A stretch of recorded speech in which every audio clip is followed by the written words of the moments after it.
time again, come gather round. We're here to share insights, lift you off the ground. We're culture and wellness, and harmony they flow, helping you thrive, that's how we grow. Every other Monday, we bring you cheer. Sumana, Ashley, and Felipe are near. Strong, the team's bright, it is ahead, building a workplace where passion is spread. Tune in, meet it, it's a brand new height. Healthy, happy, let's make it right.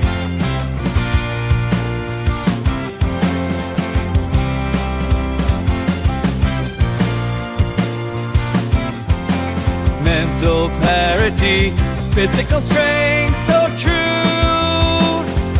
Financial wisdom and tools, just for you. Everyone, I have an announcement. Insights that shine, empower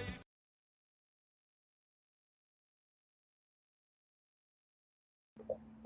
Well, hello, and welcome back to another Workplace Wellness Hour. Hope everyone's having a great Monday and a good start to their week. Today's topic, we are tackling a new series, and we are tackling the concept about workplace stress and how to unplug and what are some of the challenges. What can leadership and businesses do to help reduce that stress, and what can individuals do? But we're going to be diving into that, sharing some data about that, and then some solutions and takeaways to help you deal with the stress that we all experience. And the reality is, everyone's stress is different. I don't know about you, but I know that for me, I've gone from working at a really high stress job to I went to the new job and it was so low stress. I'm like, wow, you all don't know what stress is.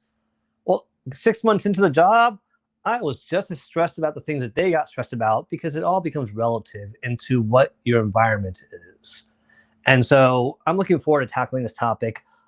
Ashley is actually practicing the importance of wellness by looking out for family wellness. And so she's making her family a priority right now and helping out with some family things. And so she'll be back actually in, if not the next show, the one after. So she is going to definitely be back, don't worry, but she is here in spirit, and she might pop in the audience here and there. But Sumana, how are you doing? How have you been these past 2 weeks? What's going on with you? This is a great topic that you suggested. I know. Thank you so much, Felipe. I'm so happy to be here. Well, it is Stress Awareness Month. April every month is all about stress. So I figured, well, why not we talk about something that has been discussed on this show many times, but you know, we always say that learning needs to be reinforced.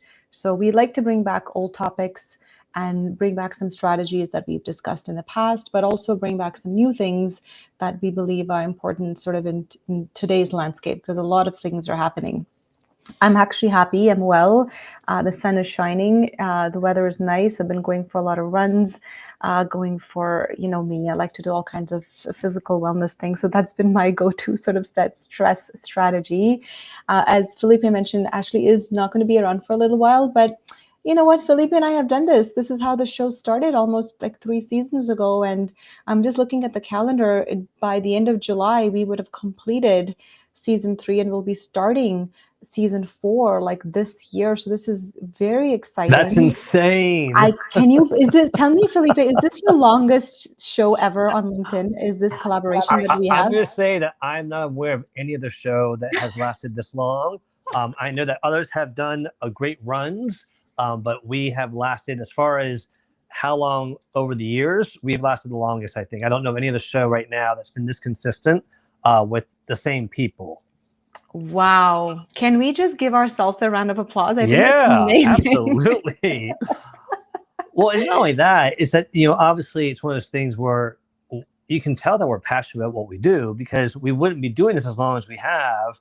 And clearly Sumana is an amazing person, because she's not somebody who I don't think has ever scratch that itch of of getting annoying or a nerve. I know I've annoyed her and Ashley before. I have no doubt about that. But she's just so easy to work with. It's amazing. But no, I'm excited about how we're going, and I can't believe that it's actually been the end of the third year almost. I know it is very exciting. So, I mean, and I think we've all been through, speaking of being in 3 years, Felipe, I think you and I have also been through, including Ashley, we've all been through kind of various levels of stress, it being in the entrepreneurship space, in the career space, in personal spaces, family stuff. So we've all sort of navigated that over the last 3 years. I think we've gotten to know each other so well, just even navigating those stressors and being so comfortable that we can message each other and say, hey, I can't make it. For this one, I need to take some time off, and we respect each other. And to be honest, if there was ever a day that all three of us couldn't do it, we would pause the show. I don't think that's happened yet, but if that day ever came, we would just all be very respectful. We'll take a break, and we will definitely, come back when we're ready. But anyways, today's, as Felipe mentioned, it is about workplace stress. We'll do a two-part series. I think I'm sort of enjoying this two-part series vibe that Felipe sort of brought in, which I think it's great because, as some of you know, we do post a monthly blog on the Jetty Wellness blog site. So if you miss any of the shows by the end of the month, the following, the Monday after the show, the week after the show completes, when the month is over, Hannah will post the blog. So it makes sense to have like a part 1, part 2, or a part 1, part 2, part 3 when we have 3 Mondays in a month. So you can go read some of those key messages, which, by the way, last month's key messages are already on the blog. Felipe, why don't you introduce yourself? I'll introduce myself, and then we'll go right into the show. I started talking and I was muted. All right. Well, thank you, Sumana. All right. I will introduce myself first. Thank you for, I don't think, I always tend to forget. So thank you for asking me to go first. For those of you who have not had pleasure meeting, my name is Felipe Cofino. I have been a very passionate HR professional for the last 31 years this April, actually. And it's something that it's just like when you find what you love and you do it well, you stick with it. And luckily, I've been able to do it in different industries. I'm also a passionate career coach. I've been doing that for the last 10 years plus. And it's been something that has brought me joy because it's been a way to give back. And recently, in the past 5 years, I started Caffeine Consulting. And I really should be sharing some of that. So let me just share real quick. If you want to learn more about, where's my Caffeine Consulting QR code? All right, well, there it is. Here's the QR code for my LinkedIn page on LinkedIn. If you want to learn more about my services, feel free to check it out. But if you want to see some of the past shows of the Workplace Wellness Hour, do me a favor, subscribe to my YouTube channel.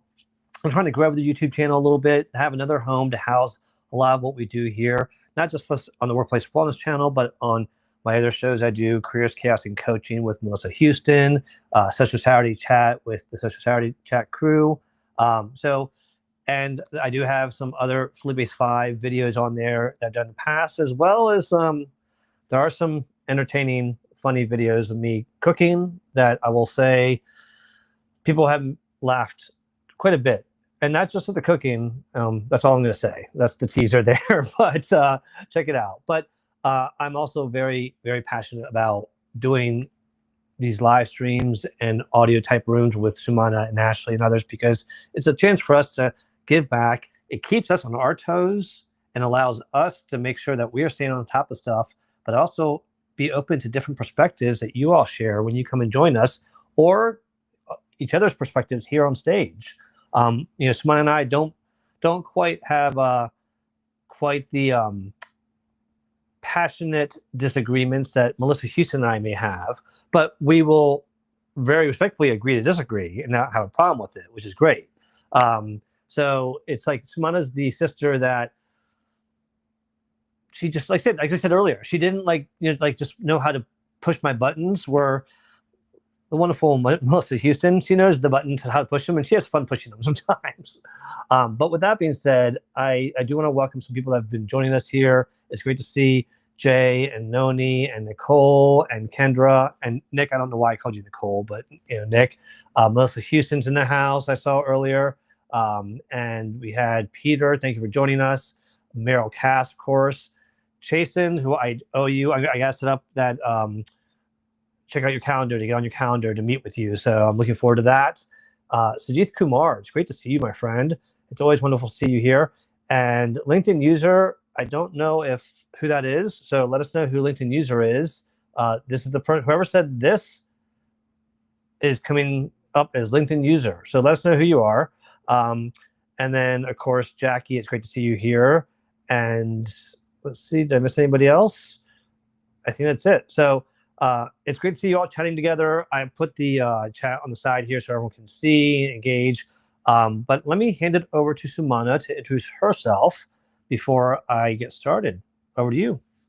Oh, thank you, Felipe. And I was laughing. I was putting some laughing emojis in the live chat there. But yes, I think you and I don't disagree. Like I have sat through some of your sessions with Melissa, and they are quite entertaining.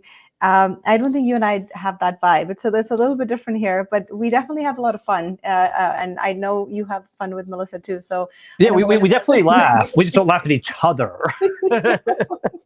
We don't. There's no button pushing on Workplace Wellness Hour, that's for sure. But I do appreciate the humor and the lightness that comes in the other show as well. So I do want to kind of appreciate that on the live here. So anyways, my name is Sumana Jetty. I am the founder and president of Jetty Wellness. We design science-based workplace wellness solutions for workplaces. Passionate about healthcare, passionate about mental health, well-being, of course, science and data and research, all of those good things. Love making content that is easy to learn for individuals, but we primarily work with businesses, and most recently just started working with the University of Alberta, which is one of the largest institutions here in Alberta, which is where I'm from. So really excited after working with the University of Massachusetts. I'm really quite honored to work with another large organization here, and the folks that get science and research and are not afraid to dive into the micro learning components of research and learning new strategies. I think that is ultimately a win for me, because I think there's so much out there that has not been shared with the world, because a lot of research just tends to stay within the academia space. So I like to pull that out and translate that and share it with you. Felipe, should I hand it back over to you? Do you want to start off with some data, some statistics, some introductions about workplace stress, because that's our topic for today? Yes, I'd love to. Thank you, Sumana. And I'm just putting the link in the comments. It's in the comments of the actual post, because that is linkable or clickable. Not linkable. It's clickable. I'm going to put it in the chat here as well. It's just not clickable.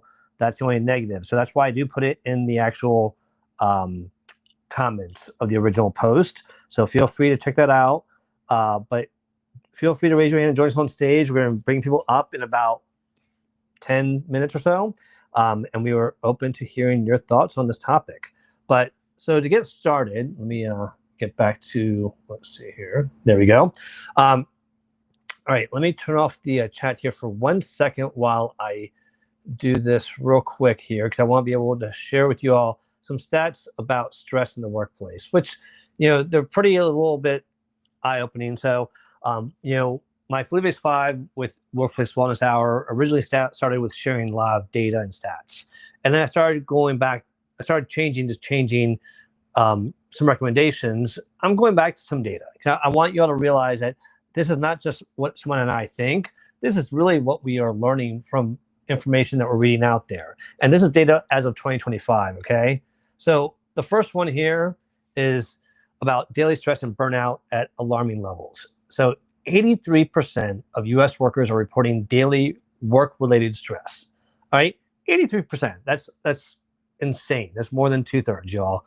And then 76% are experiencing burnout at least occasionally, okay? The fact that many people are even approaching or experiencing a level of burnout at some level is not okay. These trends definitely affect motivation, performance, and retention. And this quote here was, stress has become a default, not the exception, which is really not healthy for us mentally and physically. Now, I do have the sources of this data, so I'm not just pulling these numbers out of the air. So if you want to know more about it, feel free to check out those sources, and there's more information and articles about this data. The second one here is really about when work stress comes home, which I think is really important, because we all can relate to that. it's easy to bring stress home with you. It's also easy to bring stress to work with you. It works both ways. It's a two-way street.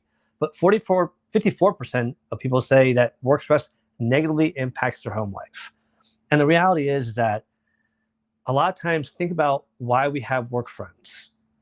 A lot of times it's because we spend so much time with them and they understand what we're dealing with at work. When we come home and we talk about it, people cannot relate always. And it's not just because it might go over their head because it's too advanced. It's just not relevant in their life.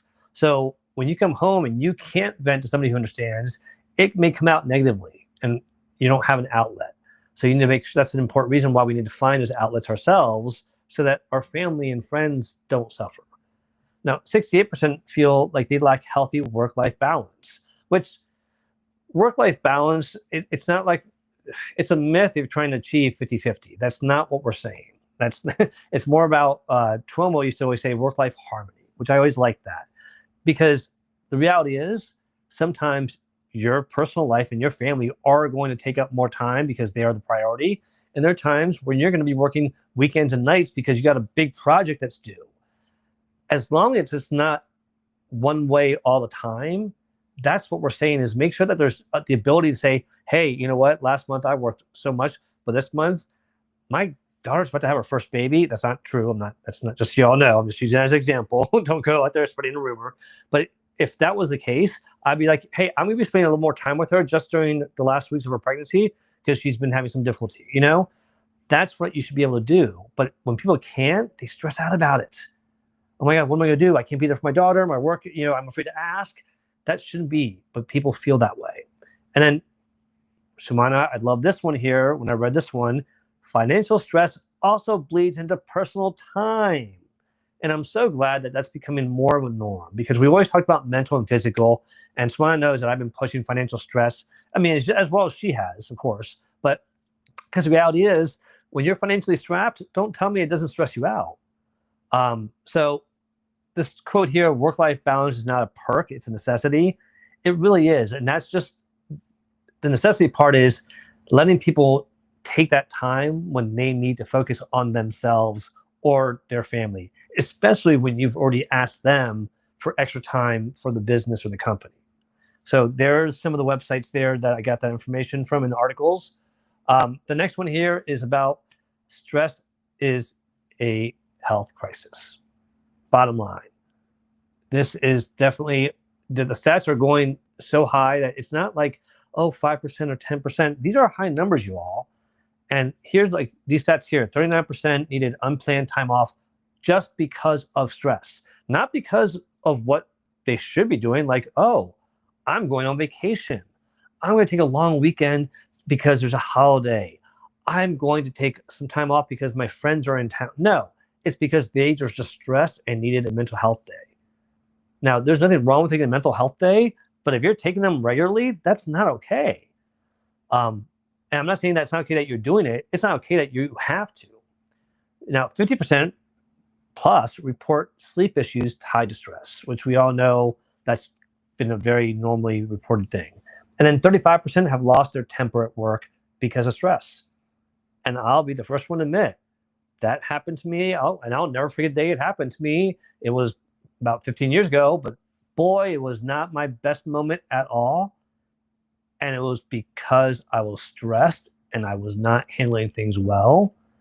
And ever since that day, I mean, it feels so fresh in my head because I'll never forget that day, but it definitely doesn't. So this quote here, rising health claims reflect the cost of untreated stress. For anyone out there right now, if you're a CEO, a CFO, if you're in a leadership position and you are concerned about the financial expenses of the company, this right here, talk to your HR person, because the reality is, and I've been able to prove this because of data and numbers, again, HR people, not all HR people like to deal with data's numbers. I'm one of those unique freaks that like it to visit there. I just don't want to stay with data numbers 24/7. God bless you, accountants and financial advisors. I love that you love numbers that much. I just enjoy it enough to get the data that I need. And the reality is, when you can show that there is a financial cost to turnover, there is a financial cost to your healthcare plan when the healthcare plan premiums rise because you had more claims that were due to stress. There is a very clear connection to this. And I'm happy to speak to any CEO or CFO that challenges that, because I've been proud of the fact that I've been able to help others see on multiple occasions in banking, in education, and hospitality that it is a significant financial impact and deserves the attention that your IT and technology issues gets. What I mean by that is, if you spend as much money on your employees as you did on technology, you probably wouldn't have a lot of these issues. But that's a whole nother conversation. All right, last two here. Stress is expensive for everyone. I kind of already talked about this, so I'm not going to belabor this. 40% of job turnover is due to stress. And the cost of turnover can be as much as 150% of your salary, especially if you're in a higher level position, in a higher skill position. 183 billion lost annually in productivity because people are stressed out. When people are stressed out, they're not as productive, they're not as focused. And over 7 hours a week lost per employee due to financial stress, just because of financial stress. So financial stress equals reduced costs. And there's the websites there if you want to check them out. And the last one here, it's not just the job, y'all, it's about the leadership. And I'm going to say it again, it's not just a job, it's about the leadership. Because stress can be influenced so dramatically with good leadership or poor leadership. 65% of people say workload is their top stressor. 48% cite poor management is their top stressor. 39% feel communication is lacking that contributes to stress. And 32% of people feel untrained, and because of being untrained, it causes undue stress. So at the end of the day, culture, leadership, and communication make or break the wellness, or the culture even. And so it's important for leadership to realize that this is not an HR issue. This is not the CEO issue. This is a leadership issue. And it's amazing when I see certain leaders in certain areas of the company practice it so well. And other people are always like, oh God, why do they always have such great employees working in that department? Why is there so little turnover? Why? Well, it's because they are treated well and they are growing and learning. All right, so I'm mostly very passionate about this, Sumana, but I'm going to stop there. Let you tell me your thoughts about some of that. Tell me if I'm crazy. Tell me if you agree. Tell me anything that surprised you. And then feel free for any of you in the audience to join us on stage. We would love to have you join us up here and let us know your thoughts or your experiences around it. Sumana? Thank you so much. I love the new Felipe's 5 data.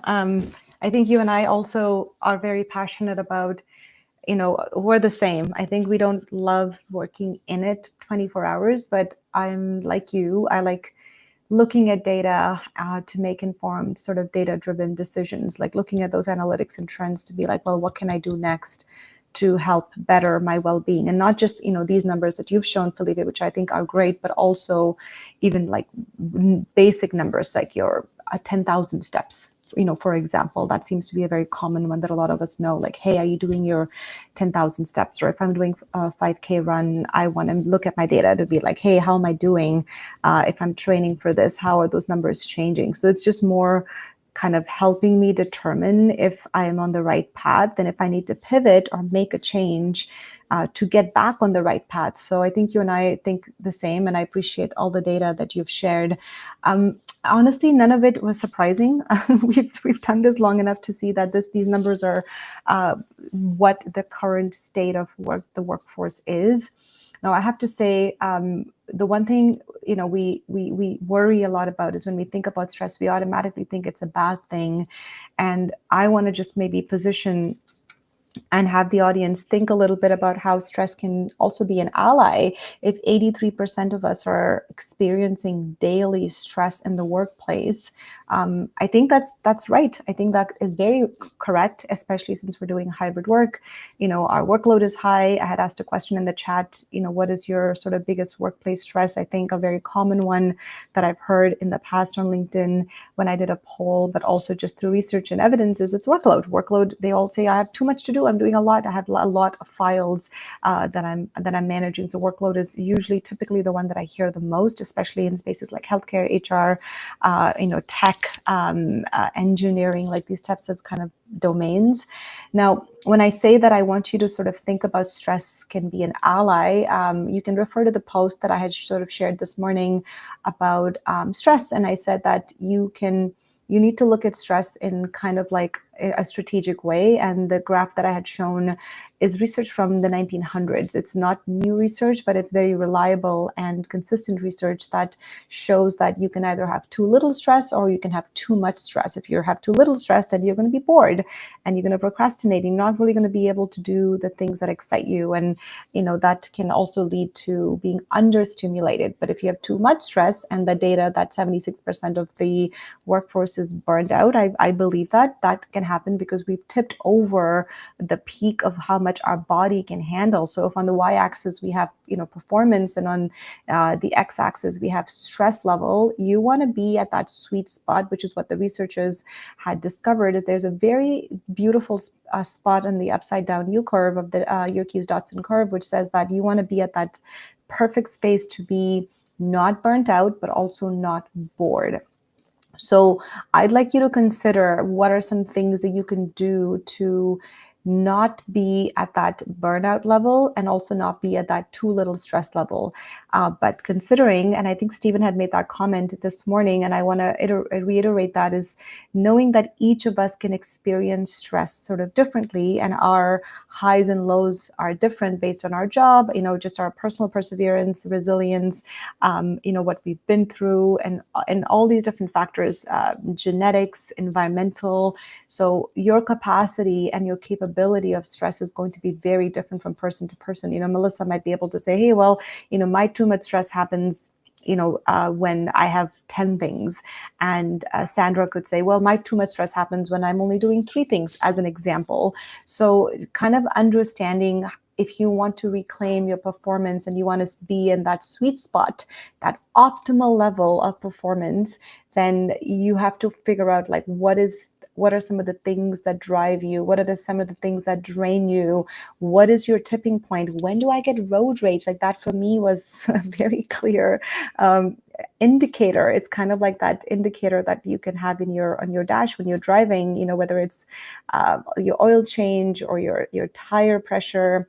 Those little indicators are going to be very different for different people. So you have to be very clear in your work environment, especially if you're in entrepreneurship. Are you dropping balls? Are you missing deadlines? Are you operating at an efficiency that is no longer sustainable, but you figure, I have to do this because no one else can? Are you feeling that way?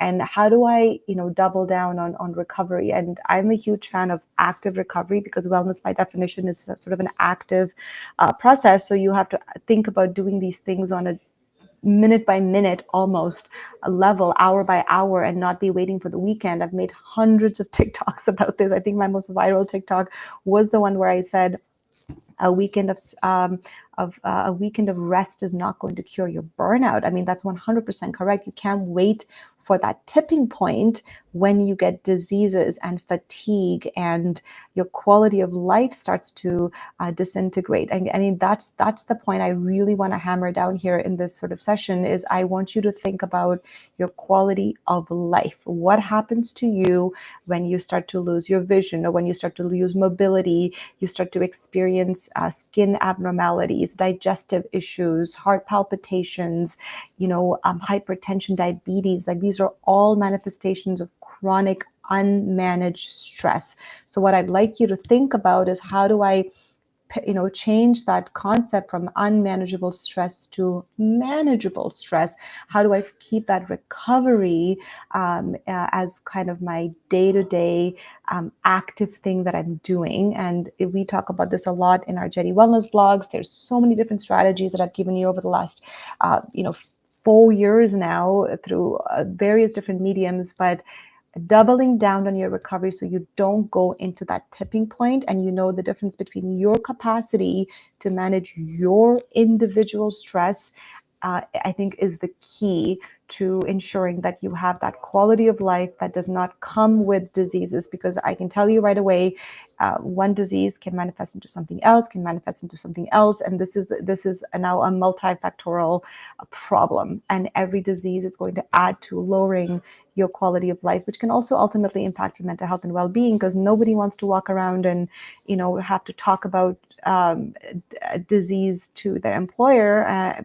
For example, if you're someone who gets constant headaches, you may need to have that conversation with your employer to say, well, I can't, be on the screen for 8 hours a day because I get constant headaches because of stress, and now it's chronic, meaning I cannot reverse it back. So I'll stop there because I do want to hear some comments and feedback, and would love to have some of you join us.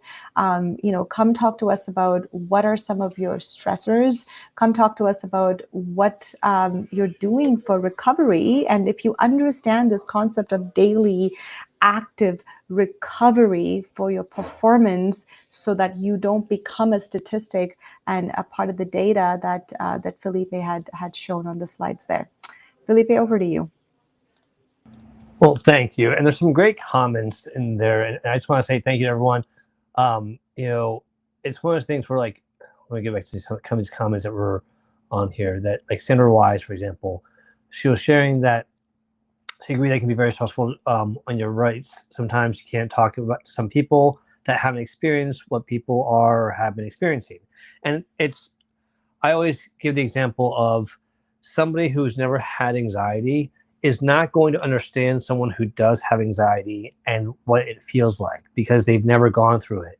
And that's a stress that it's very hard if someone isn't self-aware enough to realize that, because they're just being very negative. And then here Noni says, on the flip side of that, you may not get paid for what it's paid for it, which is even more stressful for a lot of people. I'm not sure what that was a response for. I think that was in response to the comment about financial wellness that you were talking about. Where yes, good point. Thank you. Okay. And then Melissa, I love that Melissa is practicing what she preaches here. She took this week to give herself some grace for tax day and for her mom's birthday, and if she had to try to navigate those things and work, it would have been risky, and she may not have been her best to serve others. Prevention is worth an ounce of cure, Benjamin Franklin. So what I love about this is that, like I just said, self-awareness. Melissa knows herself well enough to know that she's got to take this time because she wants to dedicate it. It's important to her, but also she knows herself well enough that she will not be 100% for others. And that's where I think it's important when people say, well, people don't understand that it's an important day for me. Okay, hold on. If it's that important to you, don't put yourself in a situation that might cause you that undue stress. You do have some control of where you place yourself. And if I know that my father's anniversary of my father's death impacts me, which is the point where I am not somebody that you want to be around, then I'm not going to go to a party or to my friend's house or to work even me that day, because I know myself well that I need to be myself, because I need to reflect and think about my father. Those things are absolutely appropriate and need to be more acceptable in the world, but more people need to practice it. So I love that you're doing that, Melissa. Sandra here says that she agrees that she's seen road rage when you can tell people are stressed about something, and it's crazy that some people still drive when they're stressed, which is really dangerous. It really is dangerous for people to do that. That's how people get into car accidents. I've seen some horrific things here in the DC area. And then Jay said here, thank God that I'm not in the management sector, because I fear that I would be placed in stressful situations, especially when I have to take the heat, which is, I'm really glad you brought that up, because I always tell leaders, don't think that leadership is just a title and more money. You've got the responsibility to be able to take on other people's stresses, because that is part of leadership, is to help people understand and help them handle stress. So if you can't even handle it yourself, you might not want to be in that situation. But also, some people are not meant to manage or lead other people. And I mean that respectfully, in the sense that some people just don't have the patience, they don't have the desire or the will to. It's like somebody who doesn't want to have children. I respect that, because you know what? You know yourself well enough to know that you are not going to handle that kind of stress well. And you're smart enough to know that you're not going to put yourself in that situation. I think those are things that are difficult things to come to realize, but it's important to realize, because we all have to understand that some people are great with numbers, some people are better with people. It's just lean into your strengths. And then let's see here. There's another comment I wanted to highlight. Oh, Stephen, Stephen was up here. Are you still up here, Stephen? Come back up here if you can, Stephen. But to highlight your comment here, where to go? Stephen said, yes, my comment was that the idea of too much stress is relative.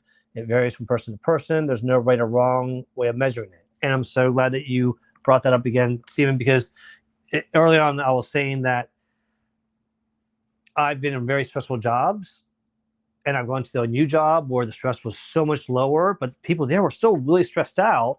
And I remember thinking, God, y'all are really stressed out. Y'all don't know what stress is. But then 5-6 months later, I was just stressed out about the things that they were saying, because that was my reality. That was my world now. And the thing is that you do learn how to handle stress better after you go through a stressful situation. The fact that I had gone through 9/11 in the hotel industry in Washington, D.C., the fact that I had to deal with the sniper shooting in the D.C. area and my employees being scared, I have learned to be in crises. It's not a skill set that I looked for. I didn't go to school to say, hey, I want to learn how to deal with crises. That was not my major. But the life experiences have taught me that. Am I going to handle that stress better than someone who's never been in that situation? Absolutely. So before we go to Sumana, before we go to Stephen, Sumana, is there anything you wanted to add?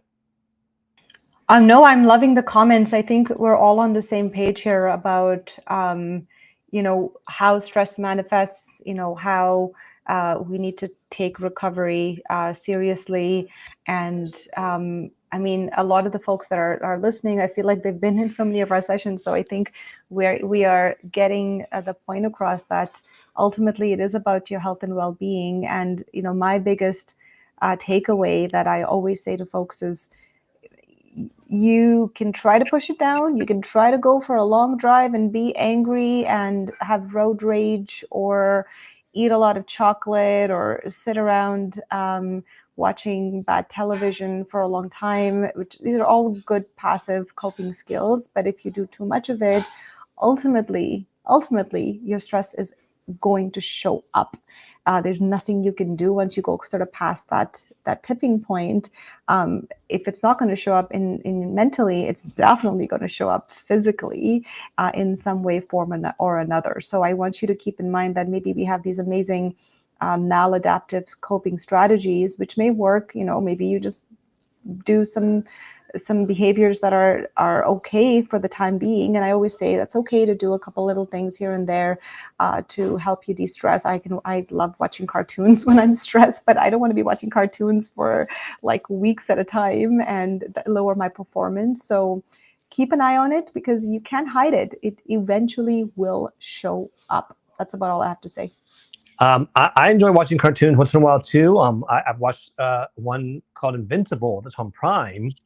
Don't recommend it if you're not looking for high stress, because it will stress you out. I promise. Anyone who's seen Invincible knows. But real quick before we go, Stephen, just thank you. Hello to Annie and to Sandra and to Jay and to, I just saw some other people here that I wanted to say hello to. I'm sorry. Marcia, who's up on stage. Linda, thank you for joining us. Mr. M. So we look forward to your comments. And before we go to Stephen, what I wanted to say real quick was that you talked earlier about taking action. And so there's somebody that had reached out to me recently, and they were like, "Hey, listen, I've been trying to deal with this, workplace wellness issue, and I don't know, it's not getting better, and I've been listening to your show for a while now." And I said, "Oh," I was like, "Well, thank you for listening to the show." Like, I go, "Well, what's the issue?" And he told me the issue. I go, "So what have you tried?" Like, "Well, I haven't tried anything yet." I go, "Well, why would you expect anything to change if you haven't tried anything yet?" He's like, "I don't know." And I said, "Okay, well," and so we made a plan and we talked about it, and they're going to do that.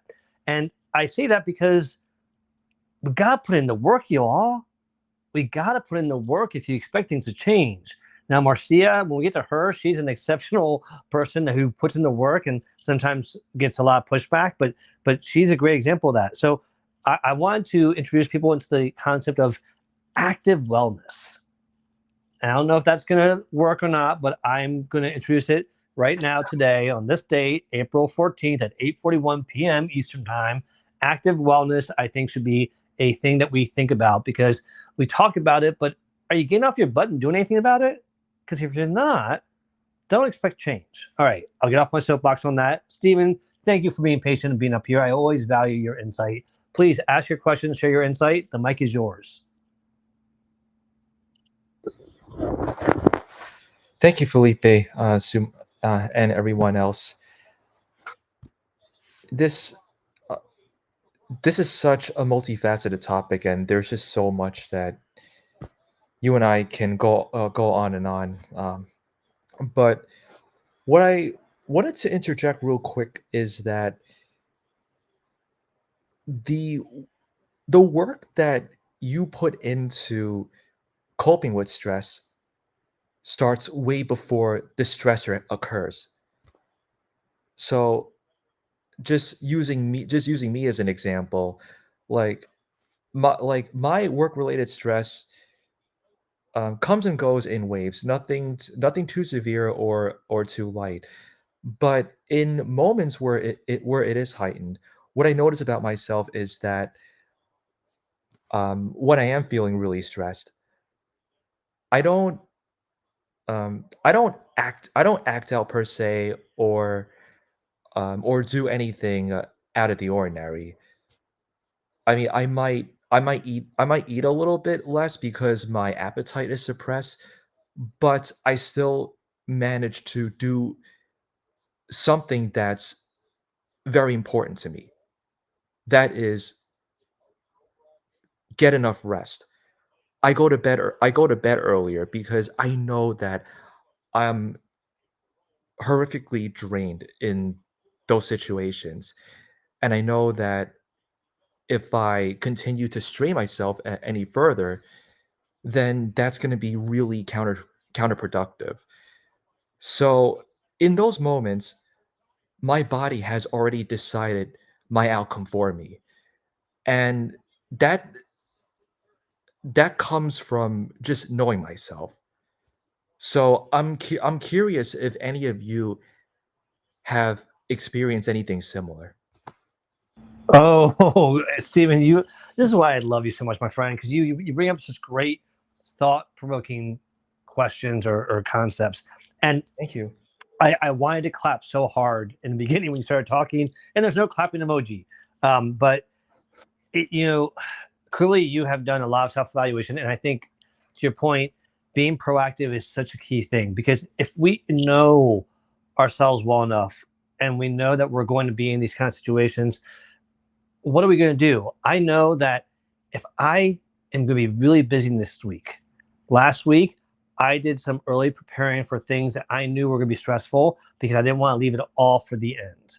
And this week, when I am now dealing with it today and tomorrow, I'm already stressed about it, but I'm less stressed because I did something early on to prepare. And to your point, it's one of those things where we got to manage the stress. And it's like I said earlier, and I want to be really careful here because I don't want for people to take this wrong because I'm not. You all know how much I value the importance of mental health, but I'm still going to stand by my words here when I say, if you're not doing anything, don't expect it to change. So with that comment there, look, I'm Latino. I've used the fact that I'm Latino and I'm hot blooded as an excuse for why I'm stressed out. I've said I have it triggers me. Well, guess what? That excuse will only last so long, you all. At some point, it's my responsibility to say, okay, how am I going to manage this? What am I going to do to be proactive so that I don't become the hot-blooded Latino? So that the trigger that I know affects me, it doesn't. So, Stephen, I love that you brought that up because I think that's so important. And I want to give Sumana a chance to share her thoughts. But did you want to say something else real quick before I go to Sumana? Oh no, go right ahead. Okay, Pass so the mic. Sumana, over to you, and then feel free to introduce Marcia after your thoughts about Stephen's great share. No, I love it. I think what you've highlighted, Stephen, is our understanding of these two major concepts, one being the stressor and one being the stress response, right? You have, almost advanced your well-being in a way where you know that I need to be in this preventative category so that I am ahead of that stress response and my body can tell me when I need to rest, and I know that I'm eating less, and I know my triggers, because you understand that stress response is now causing your cortisol to go up, and you're not in that, you're already sort of in that fight or flight state. This is the concept I think a lot of us don't fully understand, hence showing the stress performance curve, learning the vocabulary is what is a stressor, things that are creating stress, and how is that impacting my body, meaning how am I reacting to it. And like I said, some of those stress responses could be very minor, and that's okay. We need that healthy stress response to make us feel good, and to make us do the task. But then when does that become unhealthy, where you need to now do those coping things, and remind your body that, hey, today I did like a 10 out of 10, and I might need to go to bed at like 8, to get a little bit more extra sleep so that I can catch up. Or maybe sleep is not your strategy. Maybe you need to work out, or maybe you need to go for yoga, whatever your strategy is. But if you are not aware of what that capacity is for your body to react to that stressor, we accumulate stress. And I think it's the cumulative effect of unmanaged stress is what leads to that complete collapse. And a lot of us think that we're very, very good at adding more and more and more to our plate, because we don't have that advanced thinking, Stephen, that you have, which is, and we're working on it. I don't think that's good or bad. I think we all have to learn to appreciate what that impact is on our physical or mental well-being when we keep accumulating these stressors, and then the minor headache can now turn into a loss of appetite, can turn into road rage, can turn into missing deadlines. It can turn into doing something really terrible, perhaps like yelling at your coworkers. I don't know. That's the point I want to make. So I really appreciate your comment very, very much. And going back to the motto of this session, I think it is the active recovery and self-awareness of the stressor and the stress response is what's going to help you manage your stress at a level that will keep you in that optimal phase versus in that burnout phase. I'll pass it over to Marcia, who I'm looking forward to hearing from, because she has been actively, can I say, 1,000 times working towards well-being, and I see it and I hear it, and I can't wait to hear more. Marcia, over to you.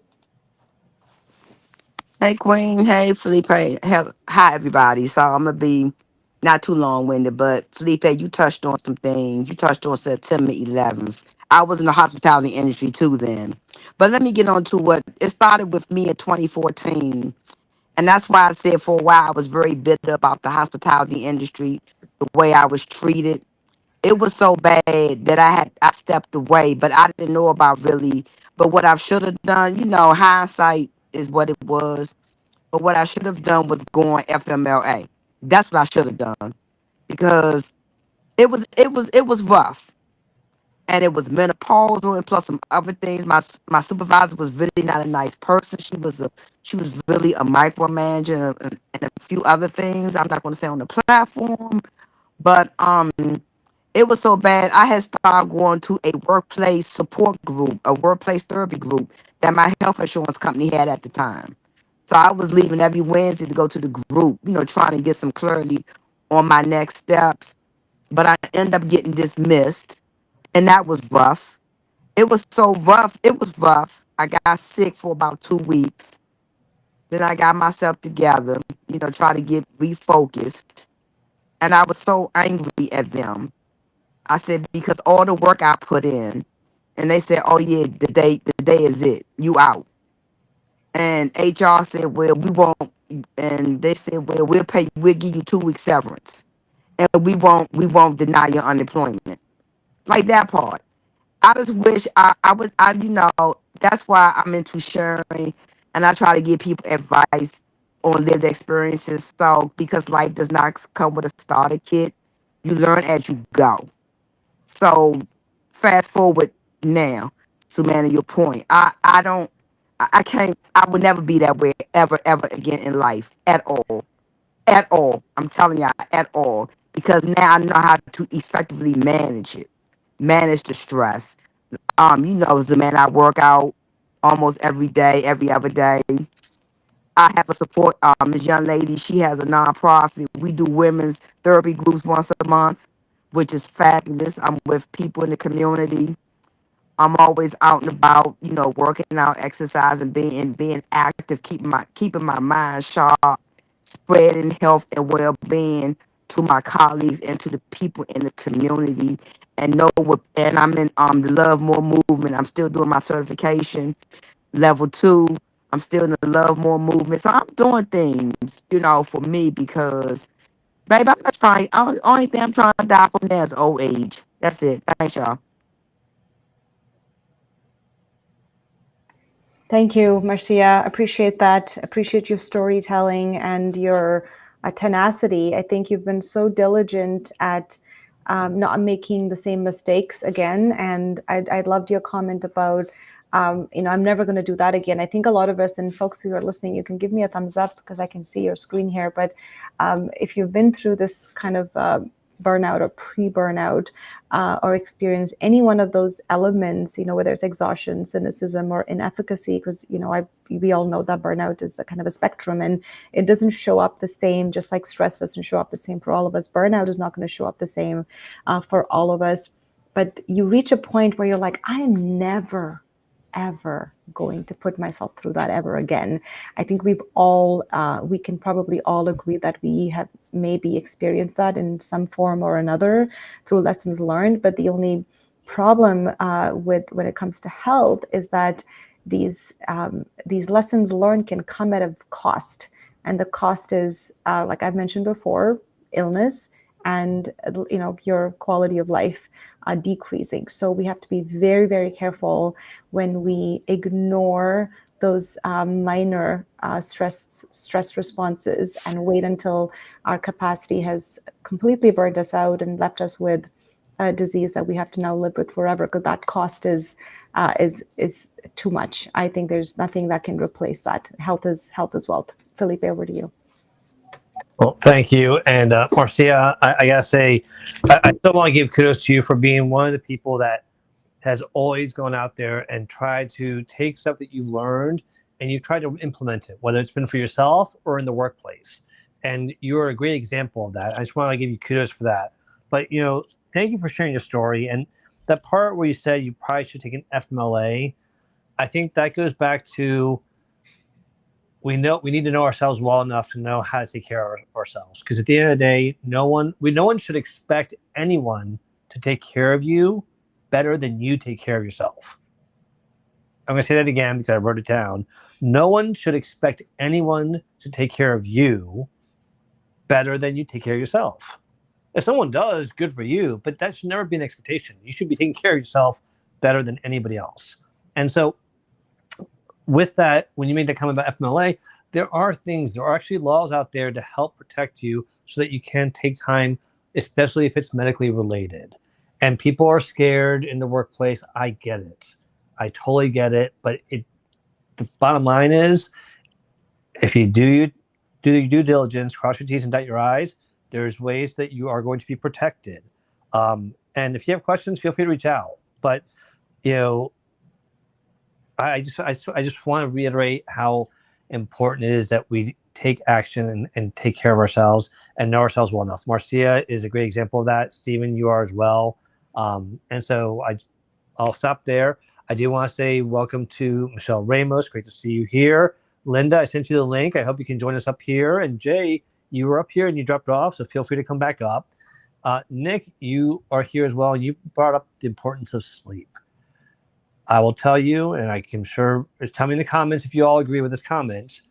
When I don't get enough sleep, I am more susceptible to stress. And so I do feel like that's a valid thing, but let me know in the comments if you agree. And before we get to Sajith Kumar, I do want to throw out some teasers, because one of the things I meant to mention early on in here was on some of my research, when I was thinking about things that we could share and some takeaways. Sumana, have you heard about the word when someone says, oh wait, where is it? Oh, bore out. Oh, like from burnout to bore out. Like yes, yes, I have. Yes. Okay, good, because that's something that I think we should cover and tackle, because it is a very relevant topic. All right, so with that being said, Sajith Kumar, thank you for joining us, my friends. Always wonderful to see you. Please, the mic is yours. Share your insights or questions. Hi, Felipe. Hi, Sumana. Stephen is also here. And we have Jay, and also great. Well, first of all, great topic, and always you bring up very relevant. I think we had this discussion last year, right? The same topic, and share a lot of insight shared. The reason that I came on stage is I just want to share my personal journey in this. So what happened was, very early, I used to do a lot of meditation. Over a period of time, that didn't work out, right? Because you need to know that things keep changing. And what Sumana mentioned was you need to identify what stresses you out, right? So what are those issues, and then how to identify. Sometimes what worked for you earlier might not work for you now, right? You need to try to change. So when meditation didn't work, and then how did I realize? I realized that I was consuming, I think it was 22 or 23, I was consuming more coffee than in 1 year I consumed more coffee than I did my entire life, right? So then I knew that I had to. So the simple solution was have one coffee and one tea in a day, so that you balance it out. So those are things. The one that I saw was on sleep, right? We tend to look at quality sleep as very lightly, right? That is one thing that can help a lot to de-stress. I think Sumana would definitely recommend that. So I think even we tend to pile up everything. Weekends also, we are always actively doing. I did last year, I did collaborate with Melissa, and then we were sharing in one of the events that I picked up coloring. Actually, you have pictures already drawn, and then you just color them with. So that also helped me de-stress a little. So those are things that worked out for me. For some people, it might be just reading a book. For me nowadays, if I read a book, I fall asleep, right? So in one way also helps. So those are things that work for me. You need to find out what works for you, right? It's an experimentation phase, and also what worked for you previously might not work for you now. So you need to you get used to certain techniques or certain methods, and then you need to try something new also, right? Just sharing my thought, and thank you for bringing up this topic again. Well, thank you, my friend, for being here. We always love hearing from you and your great insights, and I love that you talked about meditation and doing things to help you deal with these kind of stresses in life, because they do change and they are different for everybody. And the reality is that what worked for you yesterday might not work for you tomorrow, but at least you're aware enough to know that you got to do something to help you manage it. And so, and I love that you color. Oh yeah. Oh, and coming up with things like Melissa was right. I'm sorry. Melissa's comment says, "I love that you color to help," and I think that is a huge thing. Art therapy is a real thing, y'all. Google it on YouTube. You will see plenty of art therapy videos, and if you follow the instructional videos, you will have an amazing time of peace and relaxation. And when you're done with that 20-minute video, I think it is, you will see the benefits of why people like to color or sketch, or why. Have you ever noticed how many people in school or in meetings like to doodle? That is part of a way of letting your mind kind of like do something, that's creative, so that you can let yourself think in other ways too. So you can use the right side of your mind. I am so chopping this up. I'm not saying it right. I apologize. But I do want to say, just know what works for you. Figure out those things that work for you, because whether it's coloring, taking that walk, stretching, maybe it's sleeping, it's box breathing, maybe that works for you, using the Calm app, maybe it's painting, maybe it's just cuddling with your damn dog. I don't know why I said it like that, but something as simple as just giving your dog a hug. Just figure out what works for you, because it's such an important thing. And before I turn it over to Sumana, one thing I want to remind people is that, again, don't judge other people for how they handle stress. Because I read an article recently about generational stress and why Generation Z feels differently. The bottom line of the article was Gen Zers take more time, or take the longest time to unwind after work. And one of the main reasons is because they understand the value of doing this. The world of hustle culture is not a healthy culture. I always say, know when to kick in the gear and have that sense of urgency when you need to hustle, but don't stay in that mode 24/7, because that's not going to be sustainable. So generations are learning from past generational mistakes, and they're saying, hey, you know what? It does take me longer to unwind because it should, and I need that extra time. You taking 5 minutes to unwind, that's not unwinding. And that's what my father personally used to do. But I'll stop there. And Sumana, I'll hand it back over to you, and then introduce Jay, please. Yes, I know we're at the top of the hour, so I don't really have anything more to add beyond what's already been shared. Sajid Kumar, thank you so much for all those wonderful strategies. And just, I think the key message here is customizing our approach to a active recovery. And there's so many ways. I talk about the drama model that's on our blog. There's a few different ways to kind of do that. I tagged Ashley. If you're interested in sort of the art therapy, my go-to has always been kind of movement and moving my body. So I don't think that'll ever change. Would love to welcome Jay. I think he wants to talk about social media and stress. Is that what it is? Over to you. Yeah, for sure. Hi Felipe, it's nice to see you again. Hi, Jay. Yeah, so I think Hope Cop was good as well.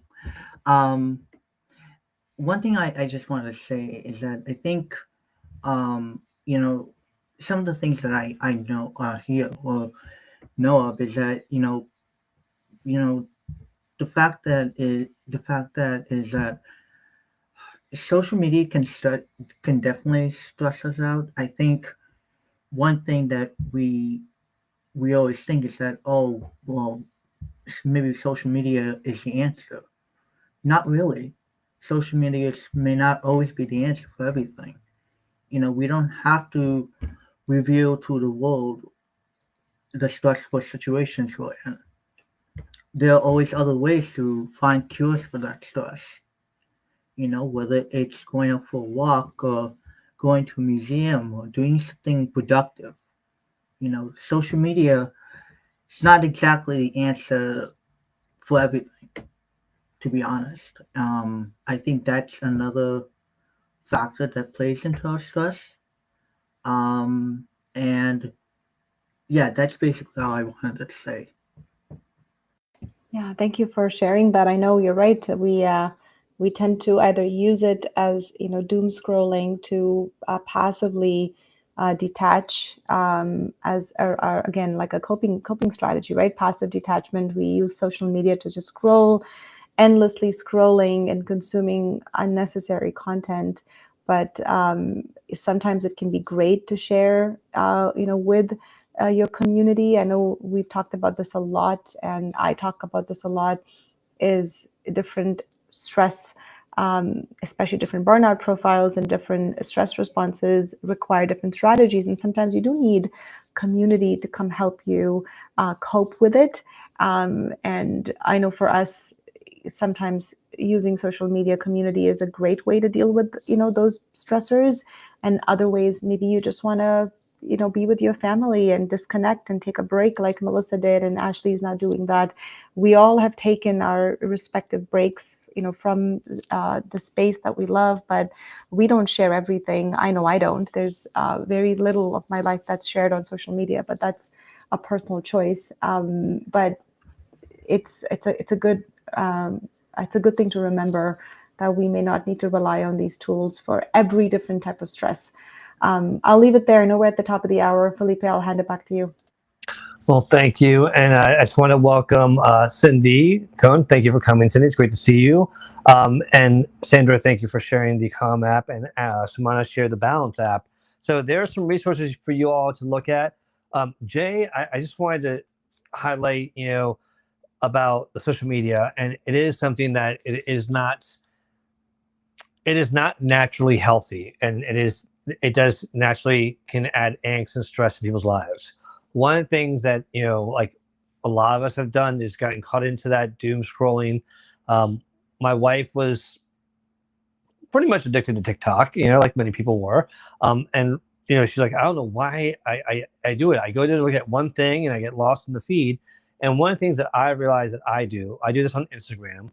There's like 3 people who have accounts on Instagram who I just think are hysterical, or they post very funny things. And they're not mean, they're not cruel, they're just really hysterically funny. And so I just go to their pages whenever I go to those to Instagram, and I just look at what their most recent posts are so I can catch up on them, basically. And that's something that I think it goes back to, you should be able to manage your feed. You should be able to say, hey, these are the things I like, and these are only things I want to see in my feed. But they've mastered how to do it. They just don't have it out done properly because they want other people to see other things, of course. But it is important for us to remember that at the end of the day, everything is going to affect us differently, and we all find our own ways. If going out into the garden and relaxing is a way of relaxing for you, great. For someone like Jay and I, one of the things that we share that helps us relax is watching a good Marvel or Star Wars movie. That is going to put us, and I say that sincerely because you know what? It takes your mind to a whole different world that's completely different for a couple of hours and makes you forget about the stresses of everyday life. And that's the beauty of entertainment sometimes, is that it does allow you to do that.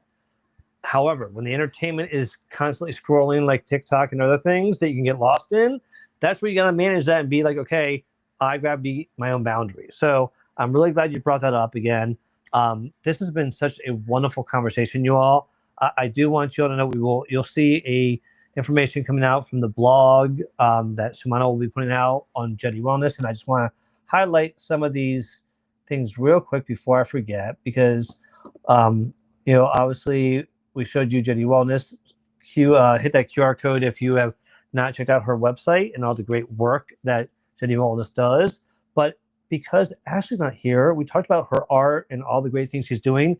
Check out Ashley on Instagram, and check out Ashley Flewellen here on LinkedIn, because she has started doing some lives here on LinkedIn.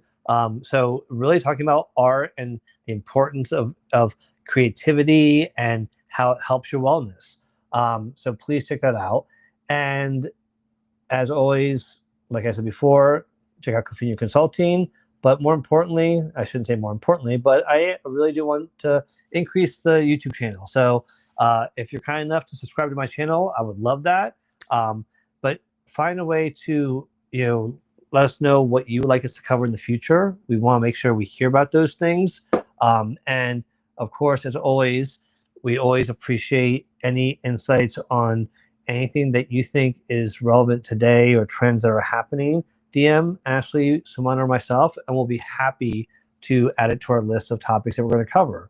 Now, we are always going to be here every 2 weeks, same time, same channel. But Sumana, I want to hand over to you first to let them know anything else you have coming up that you want to share. Any final thoughts on this wonderful topic that you chose? I mean, I'm really excited. This is let's just call this part one. We will definitely be doing another part two, is because this is, think of this as your introductory to bringing back a topic that we typically bring back at least once a year, if not once a quarter, just to keep it relevant. So consider this part one.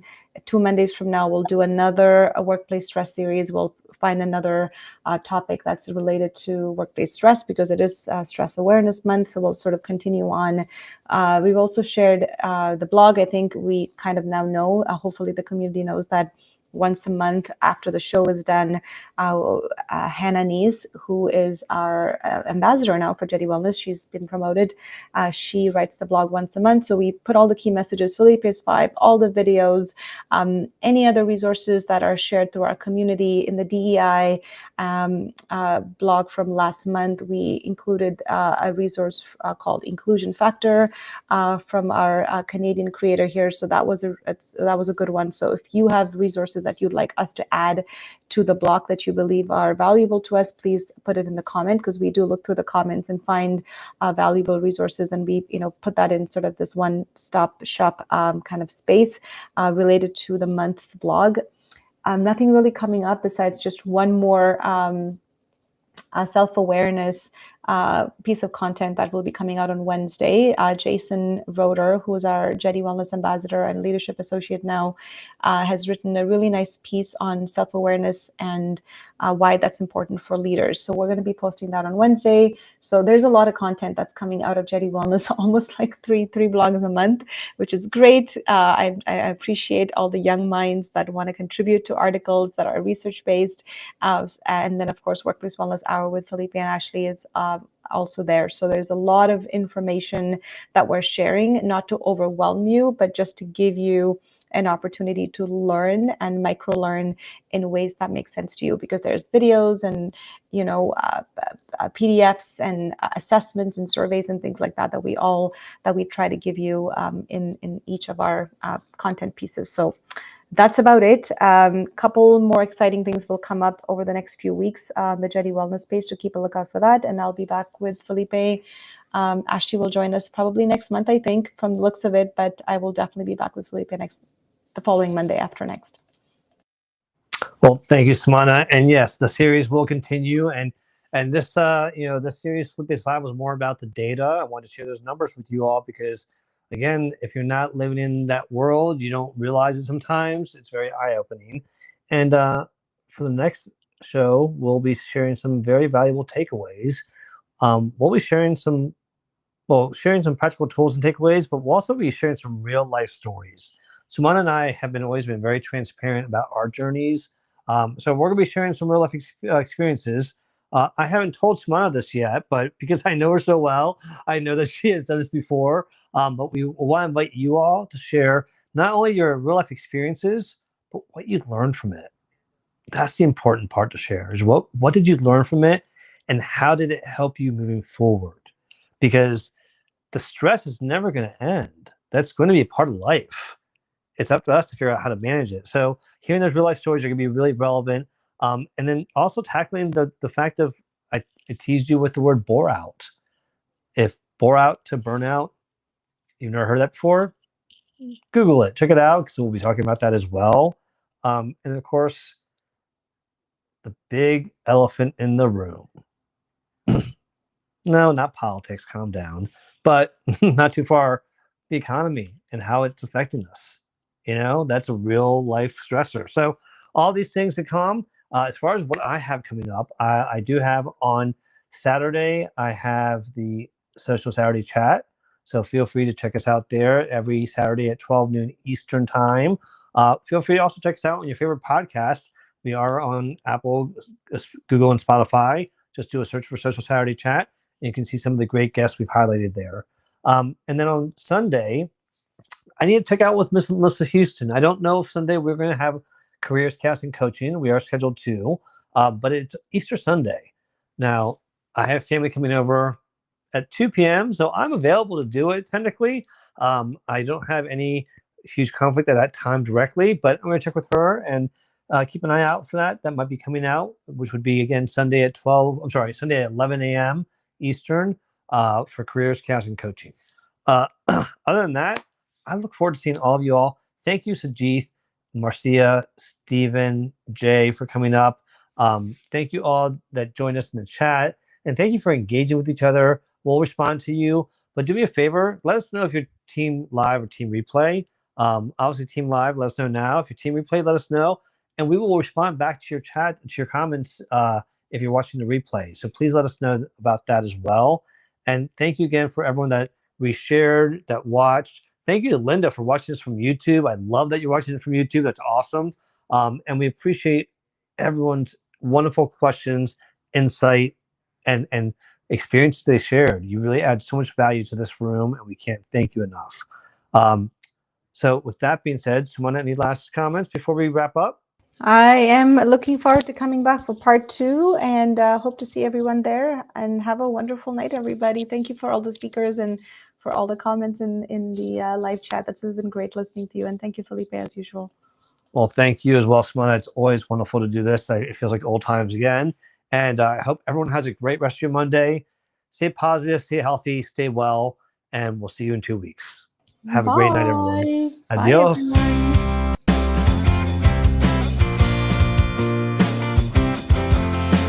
It's time again, come gather round. We're here to share insights, lift you off the ground. With culture and wellness and harmony they flow, helping you thrive, that's how we grow. Every other Monday we bring you cheer. Sumana, Ashley, and Felipe are near. Strong, the team's bright, a biz ahead, building a workplace where passion is spread. Tune in, meet it, it's a brand new height. Healthy, happy, let's make it right.